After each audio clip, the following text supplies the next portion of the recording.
메가시티란 말 들어보셨죠? 여러 지방자치단체를 하나의 생활 경제권으로 묶는 겁니다.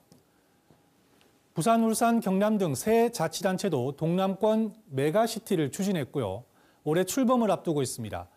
대통령이 신년사에서 밝혔듯 정부도 예산과 투자 지원을 약속했죠. 우리나라에서 처음 시도하는 부울경 메가시티, 왜 필요할까요? 동남권의 현 주소를 살펴봤습니다. 먼저 산업활동의 기반이죠. 인구부터 보겠는데요. 2020년 기준 동남권의 인구는 786만 명으로 전체 인구의 15%를 조금 넘겼습니다. 20년 만에 1.3%포인트, 6만 4천 명 정도 줄었습니다. 같은 기간 서울 등 수도권은 3%포인트 넘게 늘었는데요. 지역의 인구 감소, 어제 오늘의 얘기는 아니죠. 하지만 청년층만 떼놓고 보면 심각성은 더해집니다. 2001년부터 20년간 청년 인구의 변화를 비교해 봤는데요. 동남권의 경우 감소폭이, 수도권은 증가폭이 더 커졌습니다.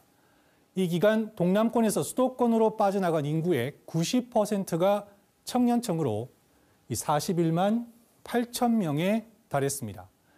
이렇게 청년들이 수도권으로 갈 수밖에 없는 이유, 짐작하시겠지만 일자리 때문입니다. 취업률을 볼까요? 2011년 격차가 없었던 동남권과 수도권의 대졸자 취업률이 9년 만에 4%포인트 넘게 벌어졌습니다. 고용의 질도 문제죠. 월 평균 임금 격차가 2011년 10만 원 정도에서 2019년엔 30만 원까지 벌어졌습니다.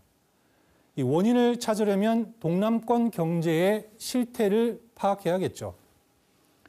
대표적인 지표가 경제 규모를 알 수 있는 지역 내 총생산인데요. 2019년 기준 동남권의 지역 내 총생산이 전국에서 14.6%를 차지하는 데 그쳤습니다.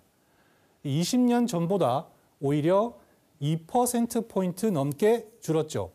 같은 기간 수도권의 경우 4%포인트 정도 늘었는데요. 이른바 혁신경제, 미래 먹거리를 찾는 것도 마찬가지입니다.